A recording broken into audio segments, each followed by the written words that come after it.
Good morning friends, मेरे प्यारे students, कैसे हैं आप? उम्मीद है अच्छे होंगे। सेट्स थ्योरी बड़ी इंटरेस्टिंग होती जा रही है, लगभग समाप्त हो चुकी है। कल एक स्टूडेंट्स ने फ़ोन करके बताया कि सिंबल्स का भी उनको थोड़ा सा कन्फ्यूजन है, तो आज हम पहले सिंबल्स की बात करते हैं। कुछ सिंबल जो सेट्स थ्योरी में यूज़ हुए और आगे भी मैथमेटिक्स में जनरली यूज़ होते हैं। जैसे सिंबल्स, एक कभी कभी आपने देखा होगा उल्टा ए बना देते हैं। मैथमेटिक्स में ये एक रिप्रेजेंटेशन है, इसका सीधा अर्थ ये समझा जाएगा फॉर ऑल। जैसे कहीं लिख दिया जाता है कि for all students of class 10th, तो हम लिख देंगे for all X such that X belongs to 10th class. मतलब 10th क्लास के सारे स्टूडेंट्स की जब बात की जाएगी तो फॉर ऑल लिख दिया जाएगा। इस फॉर ऑल का मतलब है सारे एलिमेंट जिस पर्टिकुलर सेट की बात की जाएगी, चाहे वो 10th क्लास का है या ABC, जो भी सेट्स रहेगा फिलहाल इसका अर्थ ये रहेगा फॉर ऑल। और फिर एक देखा होगा आपने उल्टा ई बना देखा होगा, उल्टा ई। अब इसका क्या मतलब है? इसका मतलब रहता है देयर एग्जिस्ट्स।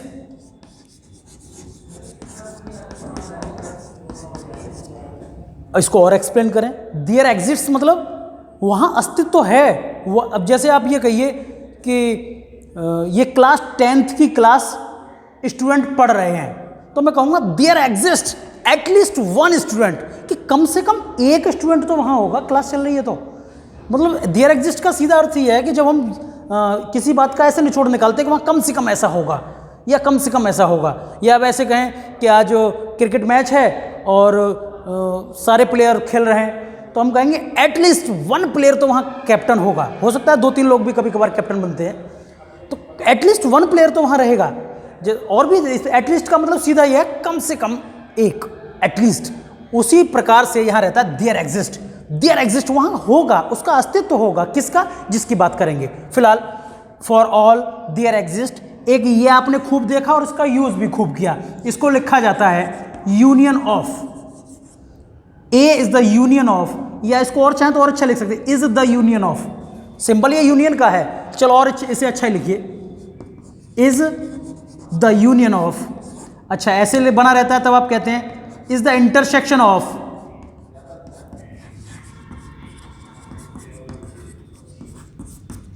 ये इंटरसेक्शन के लिए हुआ। फिर एक ये सिंबल आपने पढ़ा होगा, कभी कभी देखा है ना, इसका मैं एग्जांपल देता हूं।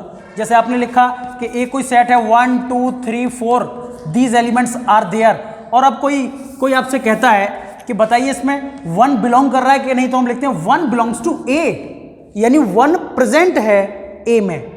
और अगर कहें 5, तो हम कहेंगे 5 डजंट बिलोंग्स टू ए, 5 नहीं है ए में। Similarly this symbol represents belongs to. इसका क्या मतलब समझा जाएगा? Belongs to. और इसका ऐसे काट दिया तो हम कहेंगे डजंट बिलोंग्स टू।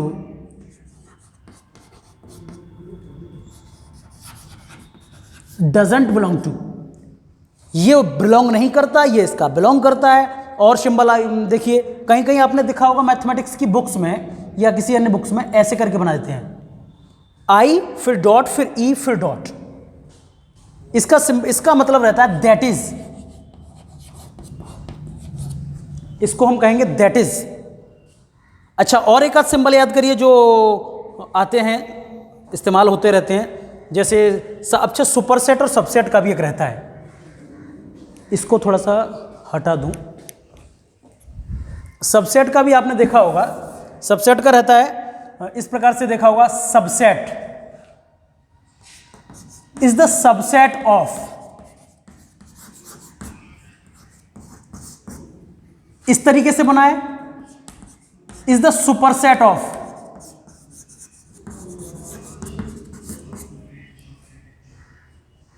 और क्या इंपॉर्टेंट्स हैं, इसी प्रकार के कुछ सिंबल्स थे जो स्टूडेंट्स को प्रॉब्लम आई, उन्होंने बताया कि इस पर एक वीडियो बना दीजिए।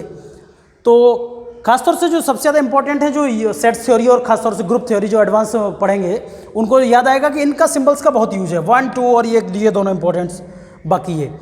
अच्छा, इसके बाद फिर सेट थ्योरी में कुछ स्पेशल नोटेशन थे। जैसे एक आर था, आर को हम कहते थे सेट ऑफ रियल नंबर, या फिर इसको ऐसे भी लिखते हैं कहीं कहीं set of real number. Q होता था एक set of rational number.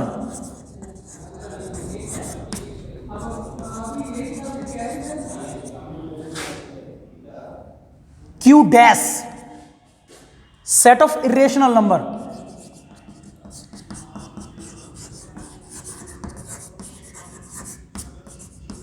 Set of rational number. R हुआ Q। N set of natural number.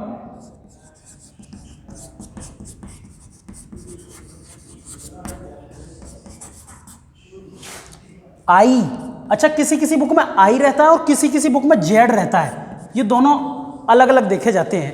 I और Z प्रेजेंट दोनों एक ही चीज को करते हैं, इन दोनों से प्रेजेंट होता है इंटीजर्स। अच्छा कभी कभी I प्लस देखने को मिलेगा या Z प्लस देखने को मिलेगा, ऊपर प्लस बना देते हैं, इसका मतलब ये रहेगा सेट ऑफ पॉजिटिव इंटीजर्स।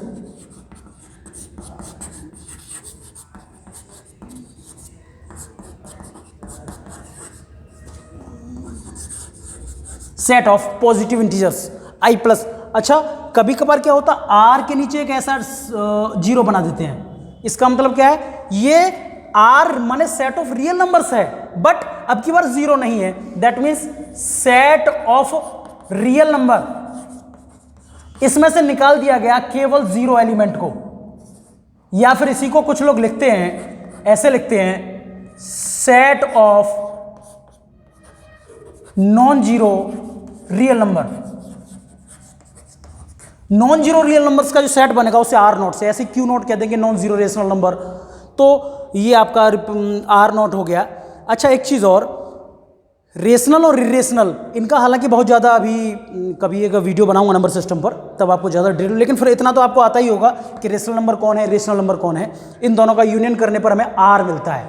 एक चीज़ और छोटी, R ये जो R है सेट ऑफ रियल नंबर, ये रियल नंबर का सबसे बड़ा सेट है। अब जितने भी रियल नंबर के सेट बनेंगे, चाहे नेचुरल नंबर का ले लीजिए, चाहे इवन नंबर का, चाहे इंटीजर्स का, चाहे रेशनल नंबर का, चाहे रेशनल नंबर का, positive integer, negative integer, zero, ये सारे के सारे सबसेट हैं इस कैपिटल R के। That is this capital R is the universal set for all real numbers. ये सारे रियल नंबर्स के जितने भी सेट बनेंगे, उन रियल नंबर्स के सभी सेट के लिए ये R यूनिवर्सल सेट का काम करेगा। या फिर यूं कहें, इसको थोड़ा हटाएं, सिंबल्स को नोट कर लीजिए, फिर थोड़ा आगे बढ़ता हूं।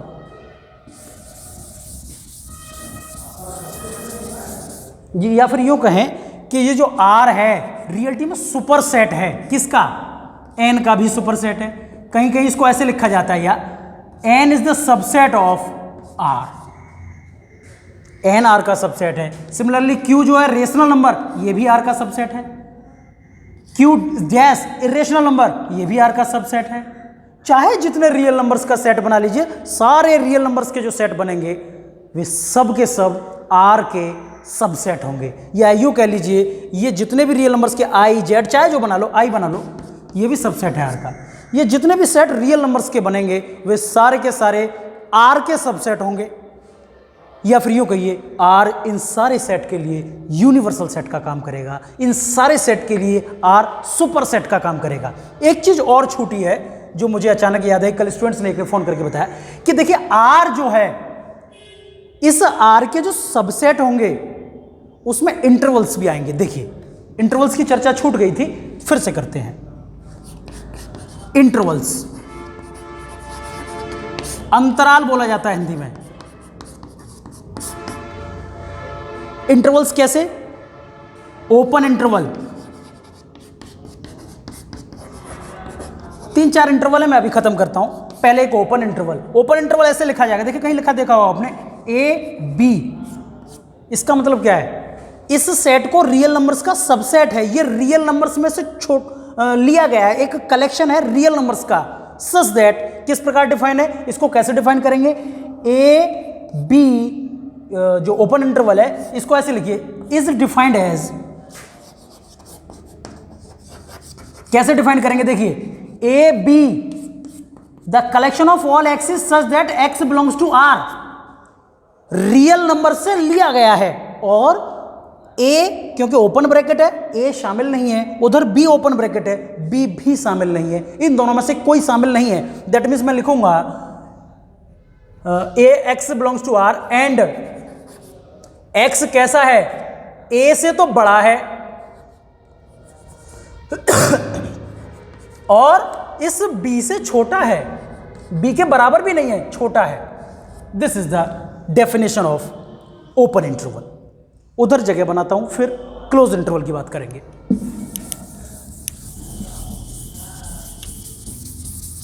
अब क्लोज इंटरवल में आप चीज एक चीज देखिए, इसका बस थोड़ा सा अंतर हो जाएगा इसमें।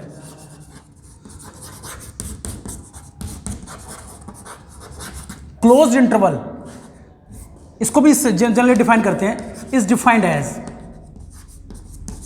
कैसे, ए बी, लेकिन अब की बार ब्रैकेट क्लोज रहेगा और bracket close indicates that A and B both lies in this set.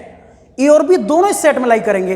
That means definition कुछ इस प्रकार हो जाएगी, the collection of all axis such that X belongs to R and A से बड़ा है एक्स और बी से छोटा है। लेकिन इस बार ये है ए भी शामिल है एंड बी भी शामिल है, दोनों को हम शामिल करा देंगे। This is the definition of close interval. Now semi close या सेमी ओपन,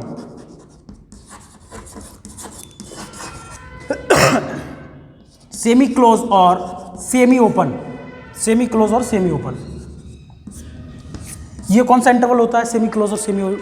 अब सीधी सी बात इस प्रकार से रहेगा, देखिए ए बी इधर से ओपन है तो इधर से क्लोज। एक और, ये तो रहा आपका सेकंड टाइप का, ये फर्स्ट टाइप, ये थर्ड। अब फोर्थ इसमें एक और इसी को बना लेते हैं। अब की बार ए को क्लोज कर लीजिए, बी को ओपन कर लीजिए। डेफिनेशन थोड़ा सा बताइए अपने आप क्या करेंगे। फिर वही, क्योंकि सारे के सारे इंटरवल मैं अभी पहले ही बता चुका, सारे के सारे रियल नंबर्स का कोई भी सबसेट ले लीजिए, उन सब के लिए रियल नंबर ही सुपर सेट होता है या यूनिवर्सल सेट होता है। तो इसमें कलेक्शन किसका लिया गया, रियल नंबर्स का। तो collection of all axis such that X belongs to R and X R में तो बिलोंग कर रहा है, रियल नंबर तो है, लेकिन ए से लेकर कहां तक है, बी तक। लेकिन इस बार ध्यान रहे ए शामिल नहीं है, ओपन है, लेकिन बी के लिए क्लोज ब्रैकेट यूज हुआ है। That means B lies in this interval, तो बी को हम यहां इक्वलिटी का साइन दे देंगे। This is the definition of semi close और सेमी ओपन। अच्छा, ये भी सेमी क्लोज और सेमी ओपन कहलाता है। इसकी डेफिनेशन में थोड़ा सा अंतर आ जाएगा। The collection of all axis such that X belongs to R and A से लेकर बी तक है, लेकिन इस बार बी शामिल नहीं है, लेकिन ए शामिल है। ए के लिए इक्वलिटी दे देंगे, वहां नहीं देंगे। This is the definition of semi close और सेमी इंटरवल। ये चारों इंटरवल हमने देखे। अब इस प्रकार के इंटरवल से एक चीज और होती है सेट्स में और इंटरवल्स में, ये भी सेट ही है, लेकिन वो जो सेट हम पढ़ रहे थे अब तक, जैसे कहीं लिखा देखा हमने। अच्छा, इसकी बात करते हैं, थोड़ा जगह बना के बात करते हैं इसकी। इंटरवल में अभी कल परसों हम कार्डिनलिटी पढ़ रहे थे, तो कार्डिनलिटी से एक चीज याद आई। जैसे मान लीजिए कोई एक सेट है 1 2 3 और एक सेट है 1 2 और एक सेट है 1 2 और एक सेट है 1 2। ये चारों सेट हैं। ये तो साफ दिख रहा है, ये एक फाइनाइट सेट है। फाइनाइट माने जिसमें फाइनाइट एलिमेंट होते हैं। फाइनाइट सेट है with 3 element, only 3 elements are there.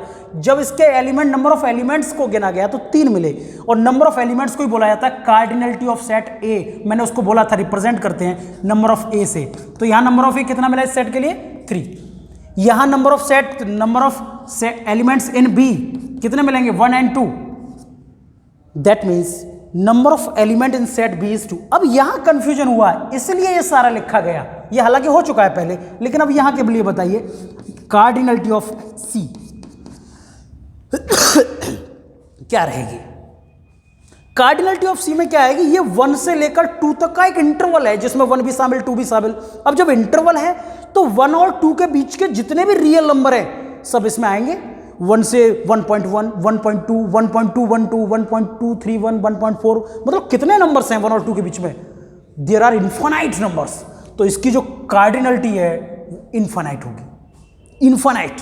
हालांकि इसको जब आप रियल एनालिसिस पढ़ेंगे आगे जाके, पीजी वगैरह करेंगे तब इसको और ज़्यादा डिटेल से पढ़ पाएंगे। फिलहाल इतना कार्डिनलिटी जान लीजिए कि जो इंटरवल्स हैं उनकी कार्डिनलिटी इनफाइनाइट होती है। ये जो इनफाइनाइट, क्योंकि जब साफ दिख रहा है कि इसमें नंबर ऑफ एलिमेंट्स इनफाइनाइट है। सिमिलरली दिस, इसकी कार्डिनलिटी भी इनफाइनाइट होगी, दोनों की कार्डिनलिटी सेम और इनफाइनाइट। क्योंकि अब आप कहेंगे इसमें तो 1 है नहीं और 2 है नहीं, बेशक 2 एलिमेंट नहीं है, लेकिन इन दोनों के बीच में तो इनफाइनाइट नंबर ऑफ एलिमेंट्स लाई करते हैं। जो इनफाइनाइट नंबर ऑफ एलिमेंट्स इन दोनों के बीच में है तो इसकी कार्डिनलिटी भी इनफाइनाइट हुई। तो हमने क्या देखा कि रियल नंबर्स को हमने पहले इंटरवल्स को छूट गया था, इंटरवल्स देखे, चारों इंटरवल के बाद फिर नंबर ऑफ एलिमेंट कार्डिनलिटी के बारे में जान लिया। एक चीज़ और, कल हम देख रहे थे यूनियन और इंटरसेक्शन, इन सब से रिलेटेड कुछ ऑपरेशंस के बारे में बात करनी थी। उससे पहले हम ऑपरेशंस करते हैं, फिर उसकी बात करते हैं। इसको हटाता हूं मैं, फिर बात करता हूं। इसको भी हटाइए। अब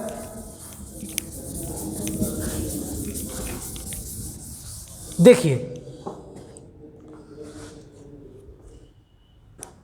अब क्या होगा, हम ऑपरेशन की बात करते हैं कि यूनियन किया हमने, ऑपरेशन में डिफरेंस किया था, ऑपरेशन में इंटरसेक्शन किया। ये सब ऑपरेशन क्या है, इसके लिए थोड़ी सी झलक।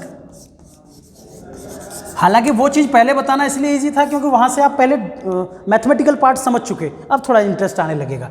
ऑपरेशन में एक आता है यूनियरी ऑपरेशन।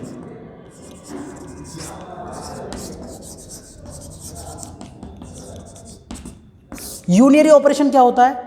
ऐसा ऑपरेशन जिसके लिए नंबर ऑफ इनपुट एक रहे, मतलब कोई भी एक सिंगल एलिमेंट मिल जाए, सिंगल एलिमेंट, उसी पर वो ऑपरेट हो जाए। नया एलिमेंट दे दे या वही दे दे वो अलग विषय है। किसी सिंगल एलिमेंट पर ऑपरेट होने वाला ऑपरेशन यूनियरी ऑपरेशन कहलाता है। An operation which requires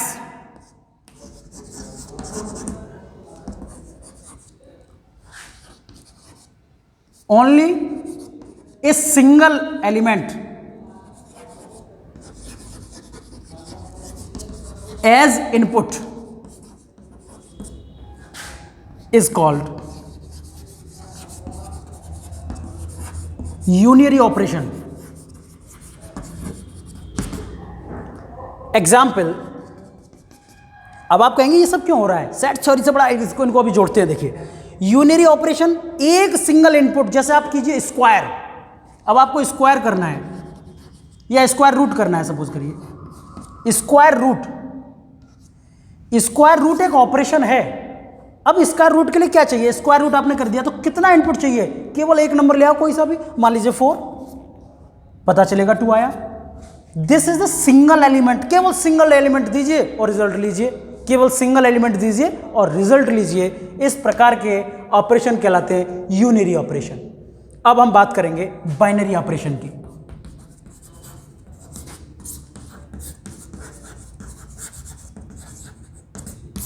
binary operation बिल्कुल similar, an operation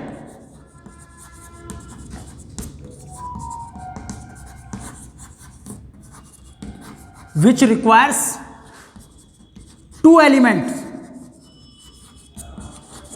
as input is called binary operation.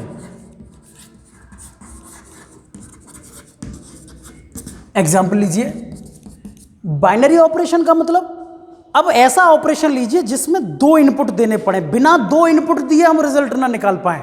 अब आप कहेंगे ये तो सिंगल इनपुट दिया, केवल 4 और रिजल्ट मिला। ये जो स्क्वायर रूट है ये एक ऑपरेशन है जो कि यूनियरी ऑपरेशन कहलाता है। अब सिमिलरली बाइनरी ऑपरेशन, मैं बात करता हूं एडिशन की। जब आप जोड़ेंगे तो क्या अकेला 4 एलिमेंट काफी है जोड़ने के लिए?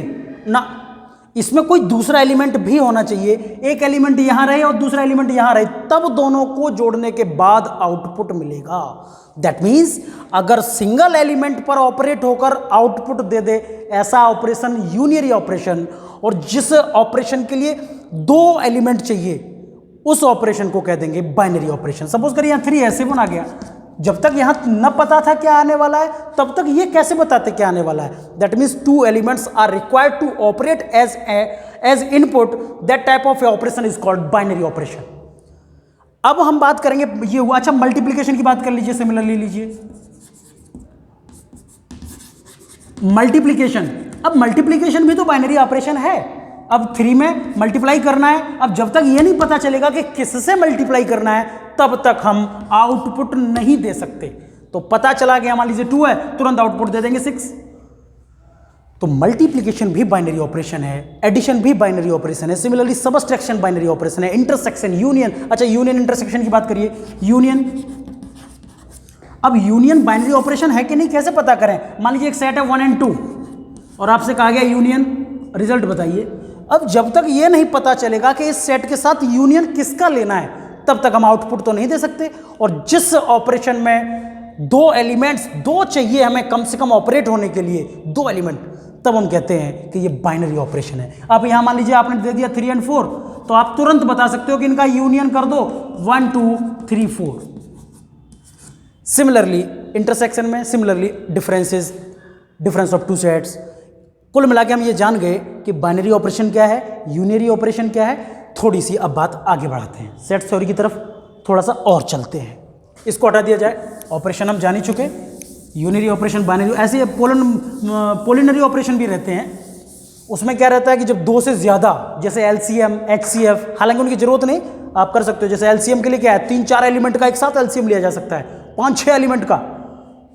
फिलहाल बाइनरी ऑपरेशन के बाद अब हम बात करते हैं यूनियन और इंटरसेक्शन के जो लॉज हैं, ऑपरेशन से रिलेटेड लॉज, उस पर काम करेंगे। देखिए, सबसे पहले आइडेंटिटी एलिमेंट की बात करते हैं।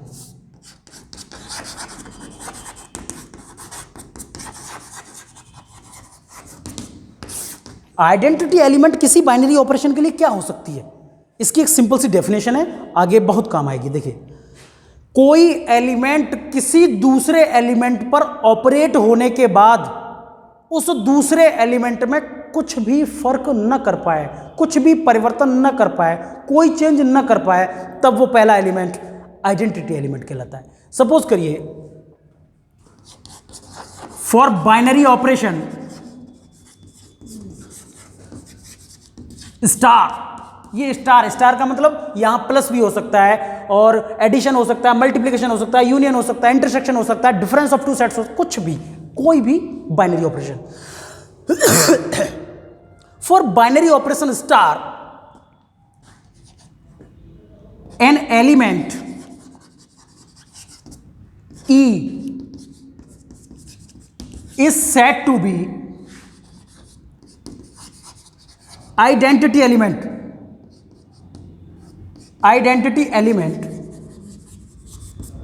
an element is said to be identity element। अब मैंने ये कहा है कि किसी भी बाइनरी ऑपरेशन के लिए एक एलिमेंट, जो ई मैंने नाम दिया है, ये कुछ भी हो सकता है, ई, इसको हम कह देंगे आइडेंटिटी एलिमेंट इफ, कब कह देंगे, फॉर ऑल एक्स, जो भी जिस सेट पर भी ऑपरेट हो रहा है वो एप्लीकेशन, जिस सेट पर भी वो अप्लाई हो रहा है ऑपरेशन, उस सेट के for all belongs to set A. ये कोई सेट है, लिख दीजिए, यहाँ चार्ट तो बढ़ा सकते हो इस चीज को। For binary operation star and on set B, on set A. चलिए, किसी सेट ए पर for binary operation star on set A, an element E is set to be identity element if for all x belongs to A implies that, अगर ऐसा हुआ कि सारे element इस A के कुछ ना कर पाए, दैट इज E और X को आपस में ऑपरेट कराया जाए। कौन सा ऑपरेशन है बीच में, वही स्टार जो था, ये प्लस भी हो सकता है, यूनियन इंटरसेक्शन चाहे जो हो, अगर इनको आपस में ऑपरेट करा दिया, वापस हमें X मिला, तो E ने तो कुछ नहीं कर पाया, X का X एज सच मिल गया। तो जो एलिमेंट कुछ नहीं कर पाया, उसी एलिमेंट को हम कह देंगे आइडेंटिटी एलिमेंट। या फिर इसको ऐसे भी कर सकते, जरूरी नहीं इधर से, यहां से, अब E तो कुछ नहीं कर पाया, तब भी हम कहेंगे E is the identity element for that operation on set A। अब हम पहचान गए आइडेंटिटी एलिमेंट क्या है, इसको हटाया जाए। आइडेंटिटी एलिमेंट तो समझ में आ गया। अब आइडेंटिटी एलिमेंट हम अपने सेट्स के लिए ढूंढते हैं। सेट्स के लिए ढूंढने का मतलब, सेट्स के लिए ढूंढने का मतलब ये हुआ, हम ढूंढते हैं आइडेंटिटी एलिमेंट फॉर यूनियन। अब बताइए यूनियन के लिए आइडेंटिटी एलिमेंट क्या है? ऐसा क्या है कि किसी सेट ए को यूनियन करूं किसके साथ कि मुझे वापस ए मिल जाए? यही तो डेफिनेशन है आइडेंटिटी एलिमेंट की, कि इस एक्स एलिमेंट को किसी के साथ ऑपरेट किया गया और वापस एक्स मिल गया, तब उस ई को आइडेंटिटी एलिमेंट कहा गया। यहां पर सोचिए, इस ए को किसके साथ यूनियन करूं कि वापस ए मिल जाए? तो आप कहेंगे फाई के साथ कर दीजिए तो वापस ए मिलेगा। Implies that phi is the, phi माने empty set, null set, phi is the identity element, identity element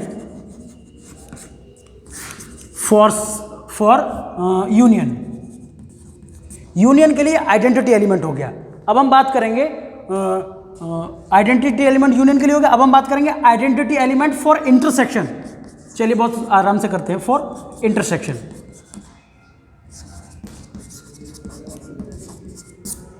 intersection के लिए सोचिए कि ए में ऐसा किसके साथ इंटरसेक्शन लिया जाए कि मुझे वापस ए मिल जाए। अब जाहिर सी बात है, जब वापस ए चाहिए तो यहां कॉमन लेने के लिए ए से छोटा तो सेट नहीं आ सकता, क्योंकि अगर एक से छोटा ले लेंगे तो फिर छोटा वाला आ जाएगा, क्योंकि कॉमन तो एलिमेंट इंटरसेक्शन में लिए ही जाते हैं। अब हम यहां लेते हैं you. This you represents universal of set. कैसे? कि चाहे यूनिवर्सल सेट में ए को आप यू इंटरसेक्शन करिए तो यूनिवर्सल सेट माने पूरा सबसे बड़ा सेट, उसमें से ए सेट को आप इंटरसेक्शन ले रहे हैं, इंटरसेक्शन उसका कर रहे हैं, तो ए तो मिल ही जाएगा क्योंकि ए तो यू में था ही। तो इंटरसेक्शन के लिए हमारा इंप्लाइज दैट मैं कह सकता हूं universal set you is the identity element, is the identity element for intersection. Intersection के लिए यूनिवर्सल आइडेंटिटी एलिमेंट हो गया। तो आज हमने देखा क्या? Identity element.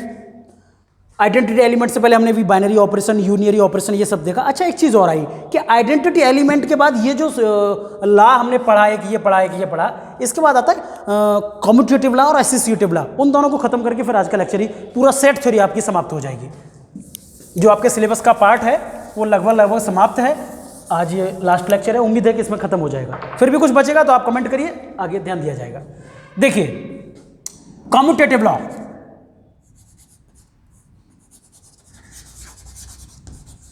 कम्यूटेटिव लॉ क्या है? पहले यूनियन की बात करते हैं। यूनियन के लिए अब किसकी बात कर रहे हैं इस समय हम? यूनियन के लिए। अब ये बताइए ए यूनियन बी, अब ए को बी में मिलाओ या फिर बी को ए में मिलाओ, क्या ये दोनों चीजें बराबर है? जब मिलाना ही है तो ए के एलिमेंट बी में जाए या बी के एलिमेंट ए में आए, बनना तो कलेक्शन ही है। This is the commutative. इसका मतलब ये दोनों एक दूसरे के ऑर्डर पर डिपेंड नहीं कर रहा, चाहे पहले ए लो बाद में बी लो, नो प्रॉब्लम। दैट मीन्स ये जो यूनियन है कैसा है? कम्यूटेटिव है। ये यूनियन जो ऑपरेशन है वो कम्यूटेटिव ऑपरेशन है। अच्छा, क्या ये एसोसिएटिव भी है? अभी देखते हैं। एसोसिएटिव साहचर्य नियम पढ़ा होगा आपने। एसोसिएटिव क्या है? A union B union C, A union B union C. A और बी को पहले ऑपरेट करूं, सी बाद में, या बी और सी को पहले ऑपरेट करूं, ए बाद में, कोई फर्क यूनियन पर नहीं पड़ना। बननी तो यूनियन ही है ना, चाहे ए को लाओ, बी को लाओ, सी को लाओ, चाहे जिसको लाओ, यूनियन में कोई फर्क नहीं पड़ना। That means union is the operation which is associative also, और एसोसिएटिव भी है। क्या अच्छा, इसके बाद यूनियन के बाद इंटरसेक्शन की बात कर लें थोड़ी सी। इंटरसेक्शन, इंटरसेक्शन कैसा ऑपरेशन है? इंटरसेक्शन सबसे पहले तो बाइनरी ऑपरेशन है, क्योंकि इसके लिए दो एलिमेंट चाहिए। बाइनरी ऑपरेशन में कैसा है? क्या ये कम्यूटेटिव है? चेक करते हैं। ए इंटरसेक्शन बी और बी इंटरसेक्शन ए। अब आप बताइए, ए को बी में कॉमन लेना है, चाहे पहले ए हो बाद में बी रहे, चाहे पहले बी बाद में ए रहे, ऑर्डर पे कोई फर्क नहीं पड़ता। That means A intersection B is equal to होता है B intersection A, implies that intersection जो कैसा इंटरसेक्शन जो ऑपरेशन है वो कैसा ऑपरेशन है, ये एक ऑपरेशन हो गया commutative operation, commutative, this is commutative operation. अच्छा कॉम्यूटेटिव है, अब कम्यूटेटिव ऑपरेशन होने के बाद अब एसोसिएटिव है कि नहीं ये भी चेक करना है। एसोसिएटिव चेक करिए, एसोसिएटिव के लिए क्या है, वही जो ऑर्डर यूनियन के लिए हमने चेक किया ठीक वही इंटरसेक्शन के लिए चेक करेंगे। A intersection B intersection C, A intersection B intersection C.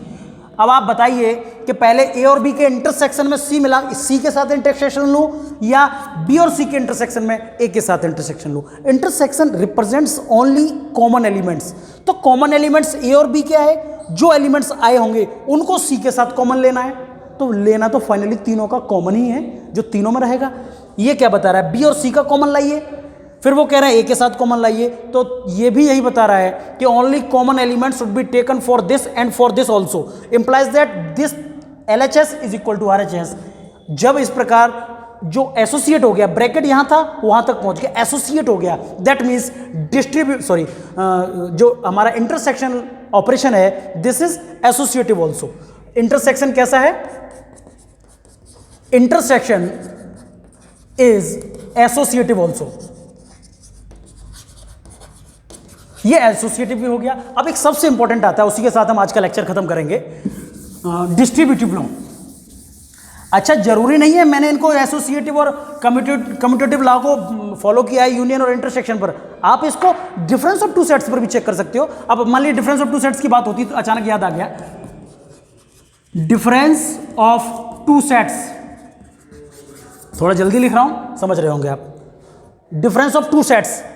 अब आप ये बताइए क्या ए में से बी निकालूं और बी में से ए निकालूं, क्या ये दोनों बराबर हो सकते हैं? ना, बिल्कुल नहीं। ए के पास जो एलिमेंट थे उनमें से बी के निकालने हैं और उसमें बी के पास एलिमेंट से ए के निकालने हैं, ये दोनों बराबर नहीं हैं। इसका मतलब क्या है कि difference of two sets is an operation which is not commutative. Commute नहीं किया, ए को बी से रिप्लेस करने पर रिजल्ट बदल रहा है, और जब ए को बी से रिप्लेस करने पर रिजल्ट बदलता है तब कहा जाता है that type of operation is not commutative. Implies that we can say that difference of two sets, difference of two sets, ये जो ऑपरेशन है, ये जो मैंने लिखा difference of two sets is an operation which is not commutative. अब associate commutative, अब similarly आप चेक कर लेंगे डिफरेंस ऑफ टू सेट्स। इसके बाद एक सिमेट्रिक डिफरेंस भी हमने पढ़ा था, symmetric difference, difference of two sets, union, intersection. इन तीनों चारों ऑपरेशंस के लिए आप खुद चेक करेंगे कौन कम्यूटेटिव हो रहा है, कौन एसोसिएटिव हो रहा है, कौन नहीं हो रहा है। अब एक चीज रह गई बस,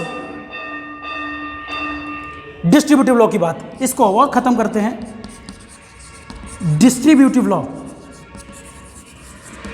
एक लाइन में अगर इसको याद करना रहे तो मैं कहता हूं intersection and union both are distributive to each other, दोनों एक दूसरे पर डिस्ट्रीब्यूट हो जाते हैं। अब